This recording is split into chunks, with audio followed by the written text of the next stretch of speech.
আসসালামু আলাইকুম সবাইকে। আজকে আমরা আলোচনা করব জীববিজ্ঞান প্রথম পত্রের ৩য় অধ্যায় কোষ রসায়নের কিছু বিষয় নিয়ে। শুরুতে রয়েছে আমাদের রাইবোজ, ৫ কার্বন বিশিষ্ট যৌগ যার ২ নং কার্বনে হচ্ছে আমাদের OH মূলক থাকে, তাকে আমরা বলি হচ্ছে রাইবোজ, এবং যার ২ নং কার্বনে OH মূলক থাকে না তাকে আমরা বলি ডিঅক্সিরাইবোজ।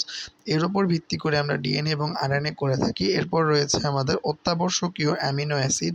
যে সকল অ্যামিনো অ্যাসিড আমাদের দেহে সংশ্লেষণ বা আমাদের দেহে উৎপন্ন হয় না বা তৈরি হয় না, যেগুলো খাদ্যের মাধ্যমে গ্রহণ করতে হয়, সেগুলোকে বলি আমরা অত্যাবশ্যকীয় অ্যামিনো অ্যাসিড। এরপর রয়েছে আমাদের প্রোটিন অ্যামিনো অ্যাসিড।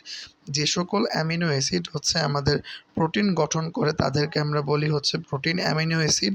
এরপর রয়েছে নন প্রোটিন অ্যামিনো অ্যাসিড। যে সকল অ্যামিনো অ্যাসিড আমার হচ্ছে আপনার প্রোটিন গঠন করে না তাদেরকে বলি আমরা হচ্ছে নন প্রোটিন অ্যামিনো অ্যাসিড।